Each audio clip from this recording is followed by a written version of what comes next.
Well, thank you very much. It's an honor to be here. What a great place. What a great place, but more importantly, what great people. I want to thank His Royal Highness, the Crown Prince, for that incredible introduction. He's an incredible man. Known him a long time now. There's nobody like him. Thank you very much. Appreciate it very much, my friend. And it's a tremendous honor to return to this beautiful kingdom and be welcomed back with such extraordinary generosity and warmth. I've never forgotten the exceptional hospitality showed to us by King Solomon, who's just, we talk about a great man. That is a great man. That is a great man, a great family. And that visit took place exactly 8 years ago. The graciousness of the royal family and the Saudi people is really unsurpassed, no matter where you go. Let me also thank the countless ministers, government officials, business leaders, and distinguished guests for that warm welcome. Very warm, and I know so many of you. I'd like to call out all of your names, but we have a lot of problems. We'd be here for a long time. We don't want that, so don't be upset. With this historic state visit, we celebrate more than 80 years of close partnership between the United States and the Kingdom of Saudi Arabia. Ever since President Franklin Roosevelt met with King Solomon's father, King Abdul Aziz, aboard the USS Quincy in 1945, the U.S. Saudi relationship has been a bedrock of security and prosperity. Today we reaffirm this important bond, and we take the next steps to make our relationship closer, stronger, and more powerful than ever before. It is more powerful than ever before.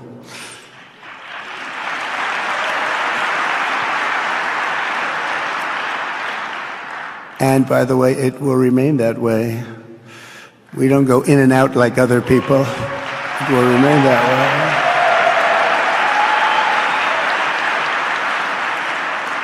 I've come this afternoon to talk about the bright future of the Middle East, but first let me begin by sharing the abundance of good news from a place called America. In less than 4 months, our new administration has achieved more than most other administrations accomplish in 4 years or even 8 years. We've actually done, for the most part, more. The day I took office, we inherited, thank you. Thank you. The day I took office, we inherited a colossal invasion on our southern border, an invasion like you'd never want to see here. Nobody should ever want to see it. But within weeks, we slashed illegal border crossings to an all-time low, down 99.999%. That's good, even for this great gentleman standing right in front of me. That's a good number. We had hundreds of thousands of people. They came in at the same time last year, and last month we had, in this massive border, 3 people that got in. That's quite a difference, and we have no choice but to get a lot of the people that came in because they were not the best people. They were, in many cases, very bad people. We're getting them out. We're getting them out very fast. We're bringing them back to where they came from.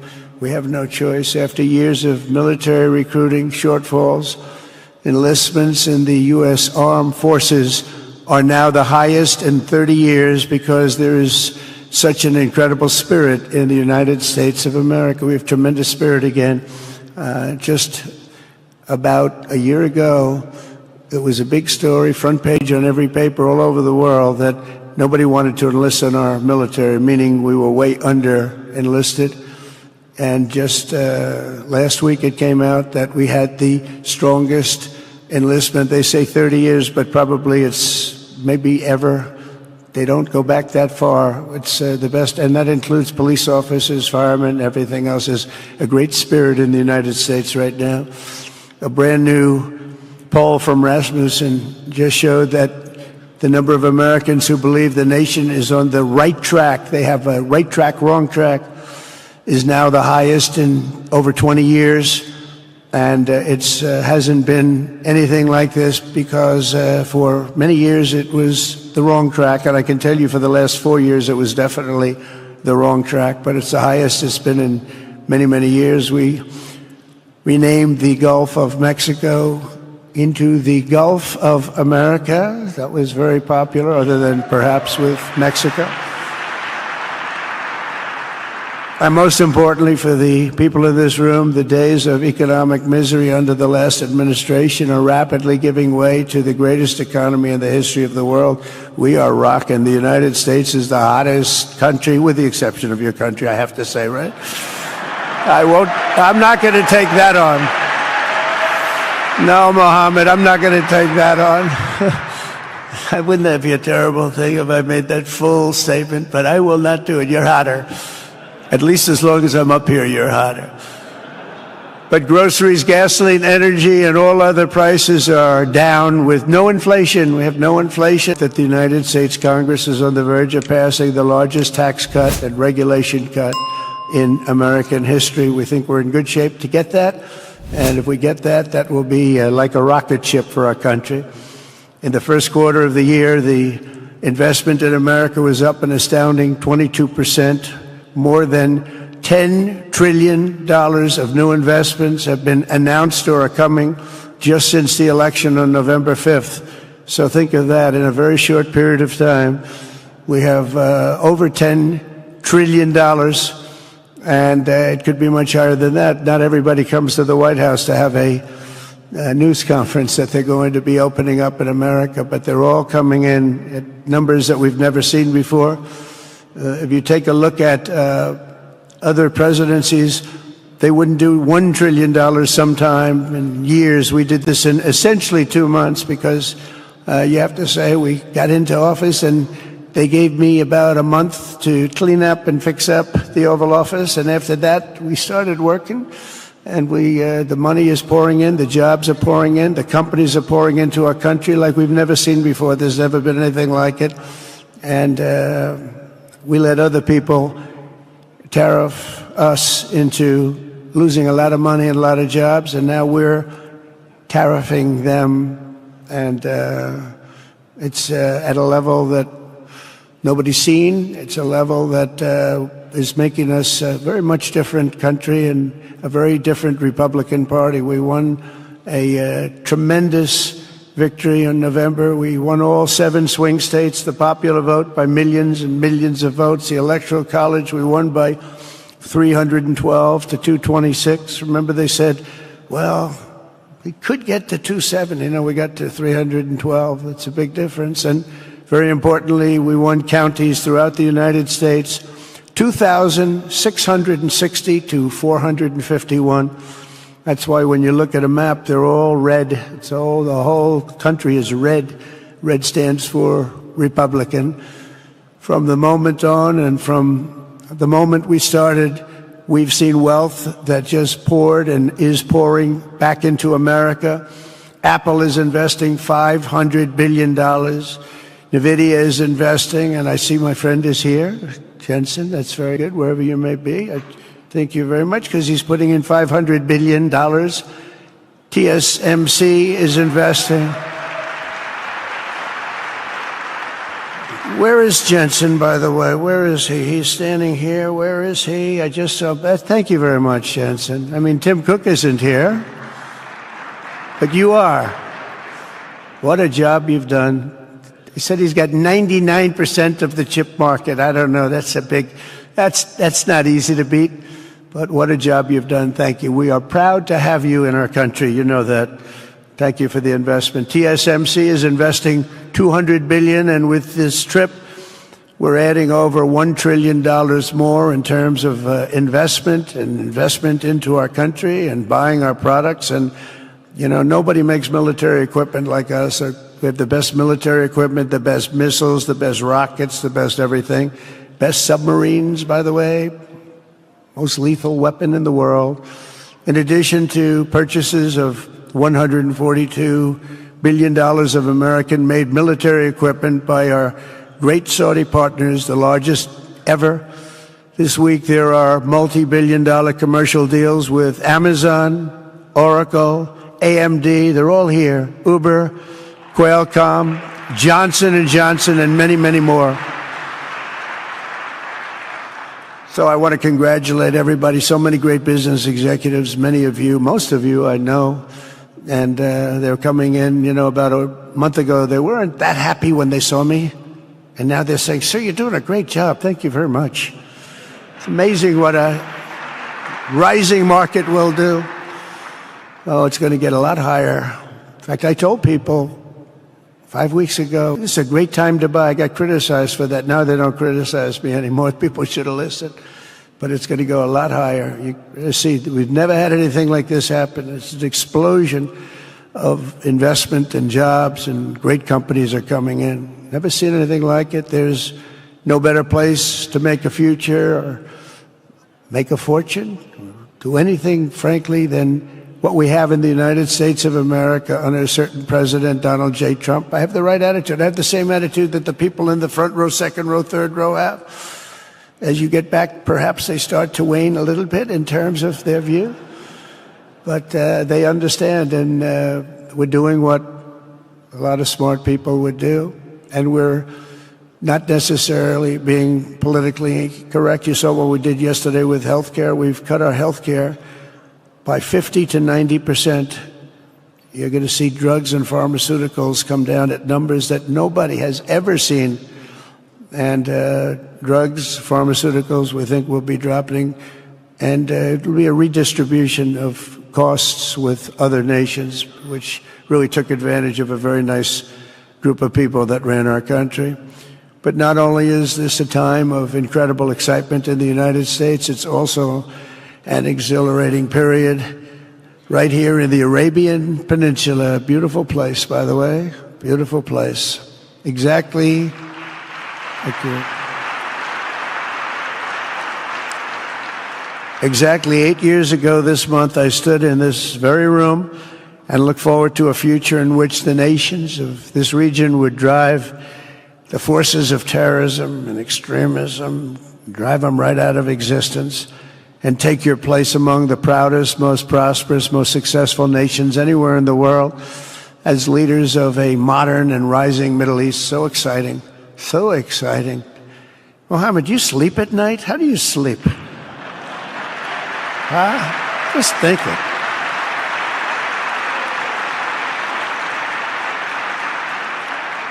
What a job. He tosses and turns like some of us. Tosses and turns all night. How do I make it even better all night? It's the ones that don't toss and turn. They're the ones that will never take you to the promised land, won't they? But you have done some job. True. But critics doubted that it was possible what you've done. But over the past 8 years, Saudi Arabia has proved the critics totally wrong. The transformation that has occurred even by these incredible business leaders. I mean, you had the biggest leaders in business anywhere in the world standing right before us. But the transformation that has occurred under the leadership of King Salman and Crown Prince Mohammed has been truly extraordinary. Such a thing has, I don't think, ever happened before. I've never seen anything at that scale happen before. And I guess, maybe you could say the United States is doing pretty well too, but I don't think too many people have seen that happen before. Majestic skyscrapers, the towers that I see, the difference between now and 8 years ago. And 8 years ago was very impressive, but the towers that I see rising, some of the exhibits that I was shown by Mohammed, what I've seen there is just an amazing it's an amazing process, amazing genius of so many people, architecture, but I have a feeling I know where many of those ideas came from. Happens to be sitting right in this room right before me, but the towers and all of the different, I've seen a lot of different towers. I didn't think there's any version of a tower that I haven't seen in one form or another. Well, I just passed 4 exhibits. I have never seen anything like any of them. So it's going to be very exciting. And they sit among the ancient wonders of a growing and exciting city. It's really amazing. Riyadh is becoming not just a seat of government, but a major business, cultural, and high-tech capital of the entire world. The World Cup is here. Johnny, just stand up, Johnny. Johnny, thank you, Johnny.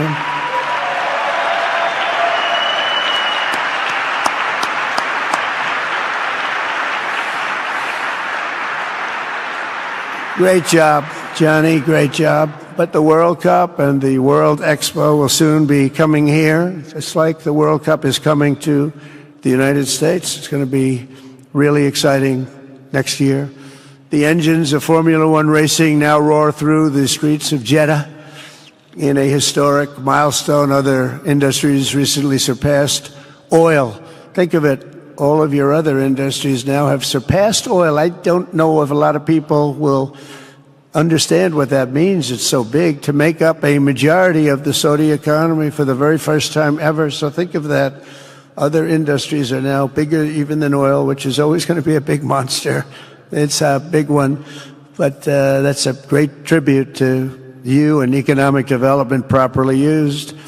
In other cities throughout the peninsula, places like Dubai and Abu Dhabi, Doha, Muscat, the transformations have been unbelievably remarkable. Before our eyes, a new generation of leaders is transcending the ancient conflicts of tired divisions of the past and forging a future where the Middle East is defined by commerce, not chaos, where it exports technology, not terrorism, and where people of different nations, religions, and creeds are building cities together, not bombing each other out of existence. We don't want that.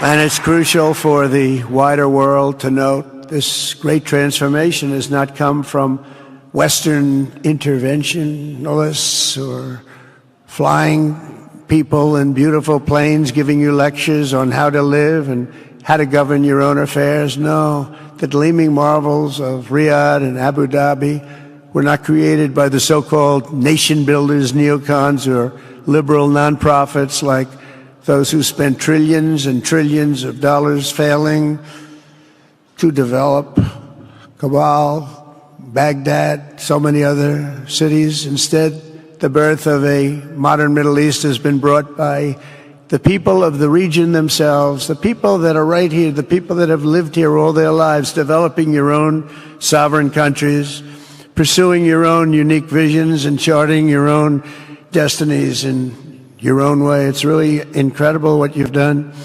In the end, the so-called nation builders wrecked far more nations than they built, and the interventionists were intervening in complex societies that they did not even understand themselves. They told you how to do it, but they had no idea how to do it themselves. Peace, prosperity, and progress ultimately came not from a radical rejection of your heritage, but rather from embracing your national traditions and embracing that same heritage that you love so dearly.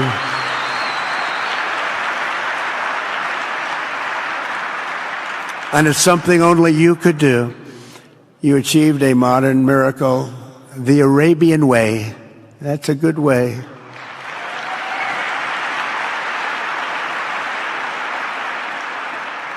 Today, the Gulf nations have shown this entire region a path towards safe and orderly societies with improving quality of life, flourishing economic growth, expanding personal freedoms, and increasing responsibilities on the world stage. After so many decades of conflict, finally it is within our grasp to reach the future that generations before us could only dream about, a land of peace, safety, harmony, opportunity, innovation, and achievement right here in the Middle East. So beautiful. It's such a beautiful thing that's happening. I guess, the people that are here can't even really appreciate it because you see it happening, and it's when you come to a place that you haven't seen in 5 years or 10 years or 20 years that it's even more incredible. When I left office just over 4 years ago, that future seemed almost impossible, what you've done. Together we had obliterated the killers of ISIS. We wiped them out, terminated its founder and leader, al-Baghdadi. We had healed the divide in the Gulf Cooperation Council. It's a very big deal. And united the nations of the region to stand against the enemies of all civilization. We'd imposed unprecedented sanctions on Iran and starved the regime of resources to fund terror. They were unable to fund anything because they had no money left. They had no money. But the new administration came in and let them have a lot of money, and you saw what happened. It was not money well spent.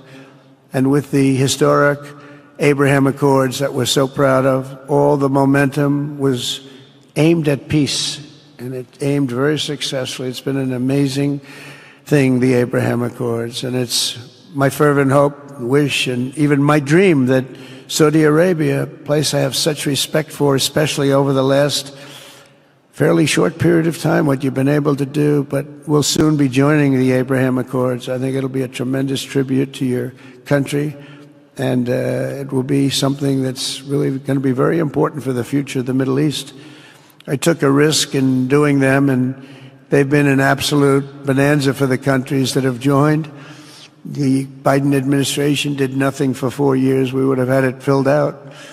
But it will be a special day in the Middle East with the whole world watching when Saudi Arabia joins us. And you'll be greatly honoring me, and you'll be greatly honoring all of those people that have fought so hard for the Middle East. And I really think it's going to be something special. But you'll do it in your own time, and that's what I want, and that's what you want, and that's the way it's going to be.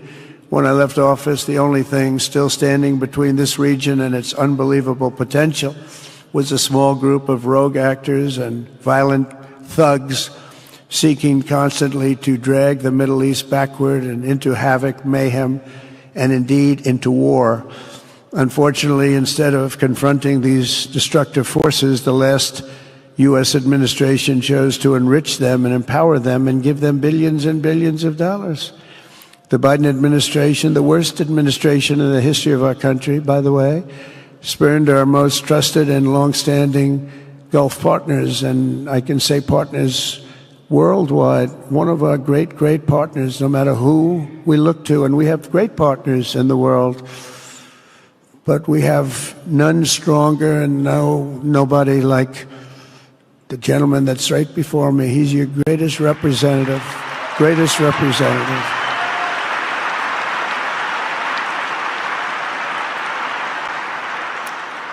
And if I didn't like him, I'd get out of here so fast. You know that, don't you? He knows me well. I do. I like him a lot. I like him too much. That's why we give so much, you know? Too much. I like you too much. Great guy. They lifted sanctions on Iran in exchange for getting nothing, and sent the regime tens of billions of dollars to fund terror and death all over the world. And they laughed at him. They laughed at our leader. And they're still laughing at our leader. They thought him a fool. And they made nothing but trouble ever since, including the funding of October 7th, one of the worst days ever in the history of the Middle East. Horrible day.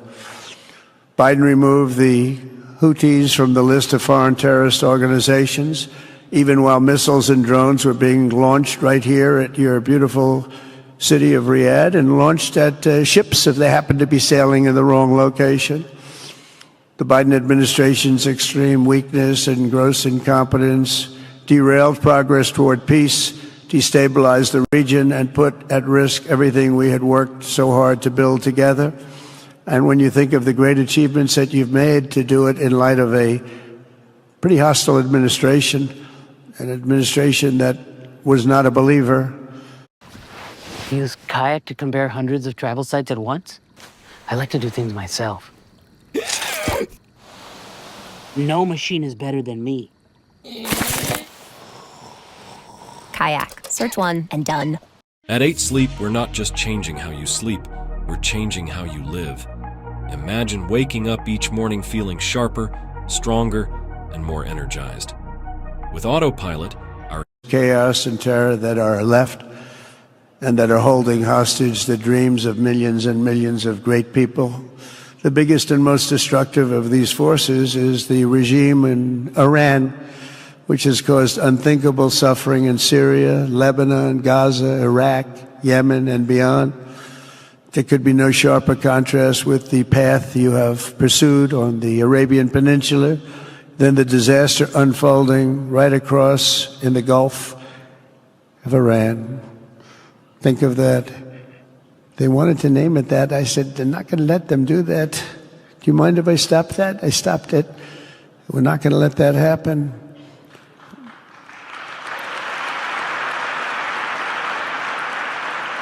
While you have been constructing the world's tallest skyscrapers in Jeddah and Dubai, Tehran's 1979 landmarks are collapsing into rubble and dust. They had it going for a little while under a much different system, but those buildings are largely falling apart, falling down, while you're building some of the world's biggest and most incredible infrastructure projects, buildings, all sorts of things you're building that nobody's ever even seen before.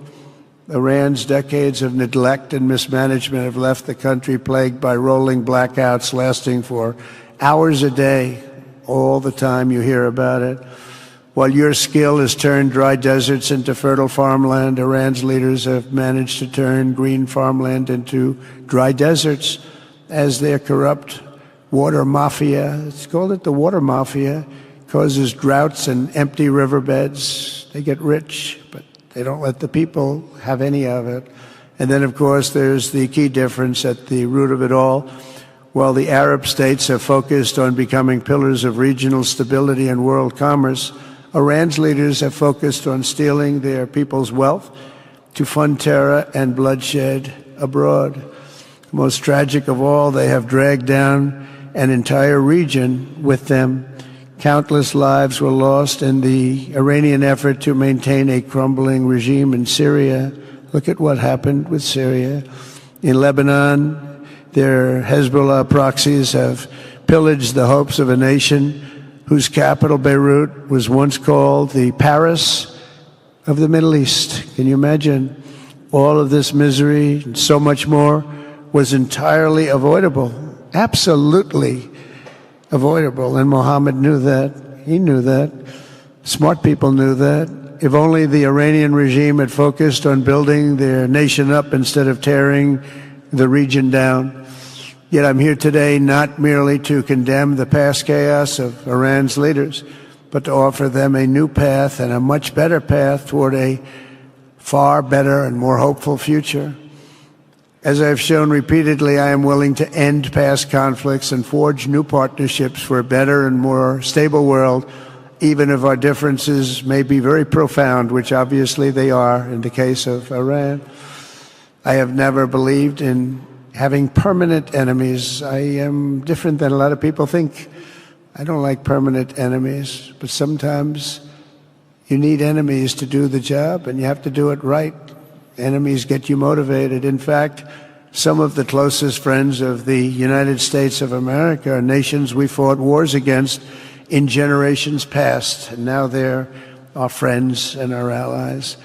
I want to make a deal with Iran. If I can make a deal with Iran, I'll be very happy if we're going to make your region and the world a safer place. But if Iran's leadership rejects this olive branch and continues to attack their neighbors, then we will have no choice but to inflict massive maximum pressure, drive Iranian oil exports to zero like I did before.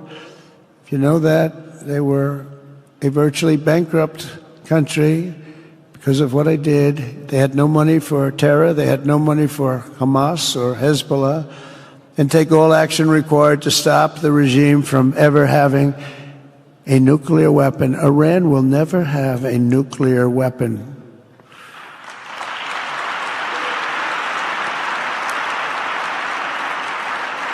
But with that said, Iran can have a much brighter future, but will never allow America and its allies to be threatened with terrorism or nuclear attack. The choice is theirs to make. We really want them to be a successful country. We want them to be a wonderful, safe, great country. But they cannot have a nuclear weapon. This is an offer that will not last forever. The time is right now for them to choose. Right now, we don't have a lot of time to wait. Things are happening at a very fast pace. They're happening right here. They're happening at a very fast pace. So they have to make their move right now, one way or the other. Make your move. As I said in my inaugural address, my greatest hope is to be a peacemaker and to be a unifier. I don't like war. We have the greatest military, by the way, in the history of the world. You know, I rebuilt our military in my first 4 years and rebuilt it into the most powerful military there is. And you saw that when I knocked out ISIS in 3 weeks. People said it would take 4 years, 5 years. I did it. We did it in 3 weeks. Just days ago, my administration successfully brokered a historic ceasefire to stop the escalating violence between India and Pakistan. And I used trade to a large extent to do it. I said, fellas, come on, let's make a deal. Let's do some trading. Let's not trade nuclear missiles. Let's trade the things that you make so beautifully. And they both have very powerful leaders, very strong leaders, good leaders, smart leaders. And it all stopped. Hopefully it'll remain that way, but it all stopped. I was very proud of Marco Rubio and all of the people that worked so hard. Marco, stand up. What a great job you did on that. Thank you, J.D. Vance, Marco. The whole group worked with you, but it was a great job. And I think they're actually getting along. Maybe we can even get them together a little bit, Marco, where they go out and have a nice dinner together. Wouldn't that be nice? But we've come a long way, and it could be, you know, millions of people could have died from that conflict that started off small and was getting bigger and bigger and bigger by the day. I've also been working relentlessly to end the terrible bloodshed between Russia and Ukraine, and very importantly, talks are being held in Turkey later this week, probably on Thursday, and they could produce some pretty good results. Our people are going to be going there. Marco's going to be going there. Others. Pronto, el mundo conocerá mi talento. Quiero que todo el mundo sepa que eres mi mujer.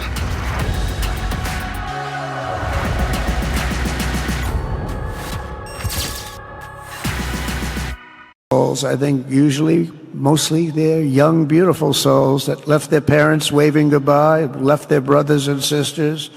Goodbye, I'll see you soon. And they got blown to pieces. 5,000 on average a week are dying. And people are dying elsewhere in the region, but tremendous numbers like we haven't seen since World War II are dying. And I want to stop it. I want to stop it. It's a horrible war. Would have never happened if I were president. That's a war that would have never happened. October 7th would have never happened if I were president, because Iran had no money to pay Hamas or anybody else. They had no money. They were not looking to take care of them. They had to take care of themselves. They had no money. We stopped their oil effectively with the embargoes and sanctions. But let me take this opportunity to thank the Kingdom of Saudi Arabia for the constructive role that you've played in facilitating the Ukraine talks. And it really is, you've been amazing. You've made everything available to us. Thank you very much. Thank you. And if we get that settled, we'll pay a special tribute to what you've done. You really did lay a great groundwork. Thank you very much. Appreciate it. The West should not be dragging itself backward into another endless war in Europe, yet another endless war. We should stop the killing and work together to address the biggest long-term threats as one unbeatable team. Think of us as an unbeatable team. I mean, when you look at what you've done here, that's much more difficult than stopping stupidity. Think of it. It's stupidity. What you've done is much more difficult, and you did it better than anybody else has ever done it. As President of the United States, my preference will always be for peace and partnership whenever those outcomes can be achieved. Always. It's always going to be that way. Only a fool would think otherwise. In recent years, far too many American presidents have been afflicted with the notion that it's our job to look into the souls of foreign leaders and use U.S. policy to dispense justice. for their sins. They loved using our very powerful military, and now it's really the most powerful it's ever been. We just are getting a budget approved, $1 trillion, highest budget we've ever had in history for military, $1 trillion. And we're getting the greatest missiles, the greatest weapons. And, you know, I hate to do it, but you have to do it because we believe in peace through strength. You have to have the strength, otherwise bad things could happen. But hopefully we'll never have to use any of those weapons. Seems to be an awfully big waste of money if you're never going to use them, but hopefully we'll never have to use them because the destructive power of some of those weapons are like nobody's seen before. I believe it is God's job to sit in judgment, my job to defend America and to promote the fundamental interest of stability, prosperity, and peace. That's what I really want to do. I will never hesitate to wield American power if it's necessary to defend the United States or to help defend our allies.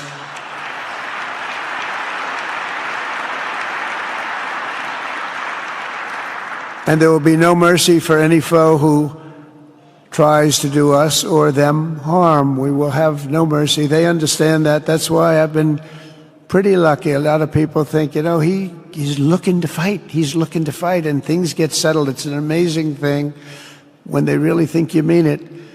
But we do. We have the greatest military, the strongest military, stronger than any. Nobody's even close. We have the best weapons in the world.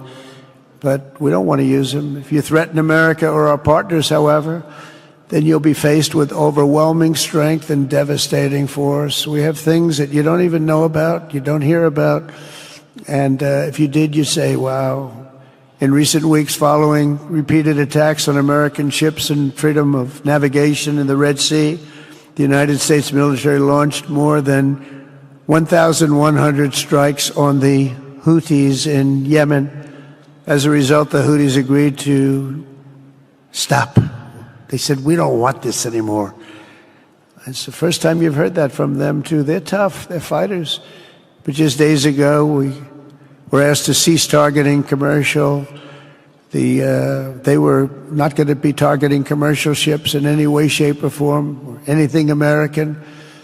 And they were very happy that we stopped. But we had 52 days of thunder and lightning like they've never seen before. This was a swift, ferocious, decisive, and extremely successful use of military force. Not that we wanted to do it, but they were shooting down ships. They were shooting at you. They were shooting at Saudi Arabia. We don't want them shooting at Saudi Arabia, if that's okay. So we hit them hard. We got what we came for, and then we got out. Since January 20th, the U.S. military has terminated 83 terrorist leaders operating across Iraq, Syria, and Somalia, including ISIS's #2 global leader. You read about that just recently. With the help of Pakistan, we apprehended the ISIS terrorists responsible for the attack on 13 American service members at Abbey Gate, that horrible, horrible disaster. During this Afghanistan withdrawal, you know, that's another thing that we don't even think about so much anymore. 13 died, but 42 were horribly wounded. But hundreds of people died overall, because I count the people on the other side. Hundreds of people just grossly incompetent. It's probably why Putin decided to go into Ukraine, something he never would have done if I were president. But we wouldn't have had the problems of October 7th if I were president. We wouldn't have had Ukraine, Russia if I were president. We wouldn't have had Abbey Gate because there wouldn't have been any reason. We were getting out, but we were getting out with dignity and with strength and power. But the way they got out was not good. I think it was the most embarrassing moment in the history of our country. And we've been working tirelessly to bring back all hostages held by Hamas. We brought back a lot already, but we're bringing back more. This weekend, we successfully negotiated the release of the last American hostage, Edan Alexander. Just came out a few hours ago, and we continue to work to get that war ended as quickly as possible. It's a horrible thing that's taking place. All civilized people must condemn the October 7th atrocities against Israel. which would never have happened again if you had probably a different president, but definitely if you had me as president. The people of Gaza deserve a much better future, but that will... He said, I was born there. I'm Lebanese. I love that country. I said, but it's very dangerous. You know, this is a friend of mine from New York. I said, but it's very dangerous. Are you sure you want to do it? I never thought of him as being a warrior, but he is a warrior. He loves his country. He said, if I'm injured or die, I'm dying for a country that I love. He grew up there. It's horrible what's happened in Lebanon, but you have a great ambassador, I can tell you that. In Lebanon, which has been endlessly victimized by Hezbollah and their sponsor, Iran, a new president and prime minister have brought the first real chance in decades for a more productive partnership with the United States, and we're going to work with their new ambassador and everybody else, Marco, and we're going to see if we can really help them out and let them get over that very high grid that they're going to have to get over.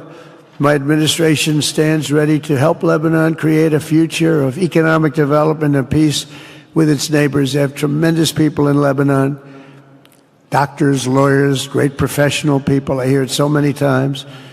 Likewise, in Syria, which has seen so much misery and death, there is a new government that will hopefully succeed in stabilizing the country and keeping peace. That's what we want to see in Syria. They've had their share of travesty, war, killing, many years. That's why my administration has already taken the first steps toward restoring normal relations between the United States and Syria for the first time in more than a decade. And I'm very pleased to announce that Secretary Marco Rubio will be meeting with the new Syrian foreign minister in Turkey later this week. And very importantly, after discussing the situation in Syria with the Crown Prince, your Crown Prince,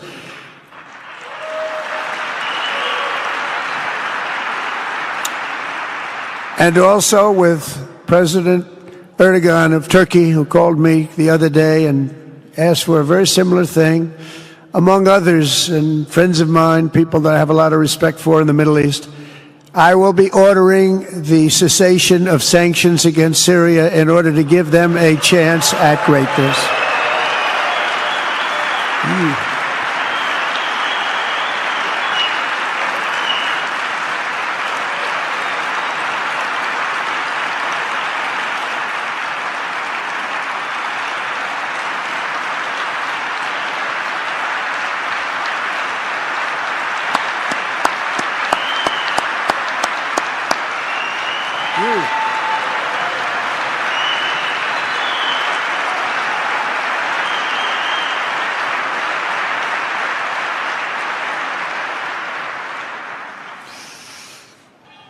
Oh, what I do for the Crown Prince.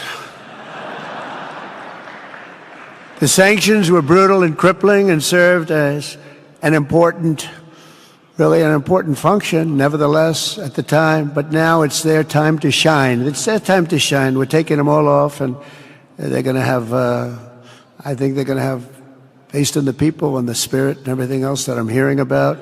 So I say, good luck, Syria. Show us something very special like they've done, frankly, in Saudi Arabia. Okay? They're going to show us something special. Very good people. Everywhere we can, my administration is pursuing peaceful engagement, offering a strong and steady hand of friendship to all that will take it in good faith. Together, we have made unprecedented strides and tremendous progress, and we're still just at the dawn of the bright new day that awaits for the people of the Middle East, the great, great people of the Middle East. If the responsible nations of this region seize this moment, put aside your differences and focus on the interests that unite you, then all of humanity will soon be amazed at what they will see right here in this geographic center of the world. It really is. It's like a center of the world and the spiritual heart of its greatest faiths. For the first time in 1,000 years, the world will look at this region not as a place of turmoil and strife and war and death, but as a land of opportunity and hope, just like you've done right here, a cultural and commercial crossroads of the planet. Security and stability will lift millions into lives of safety and success, and the nations of this region will be free to realize your highest destinies, honor your proud histories, harness amazing new opportunities, and bring incredible glory to Almighty God. People will come from all over the globe to be inspired by the cities you build, the businesses you create, the technologies you invent, and the beauty, talent, and potential you unleash right in the hearts of your citizens.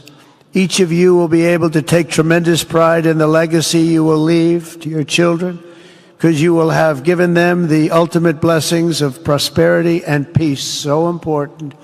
In the United States, we've launched the golden age of America. It's the golden age. We see it.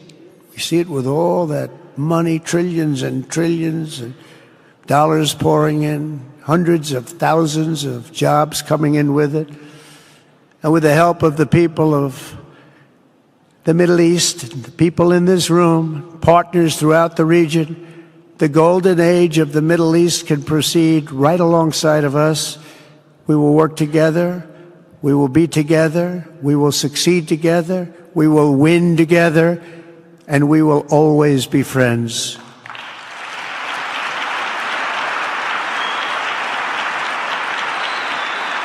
Thank you.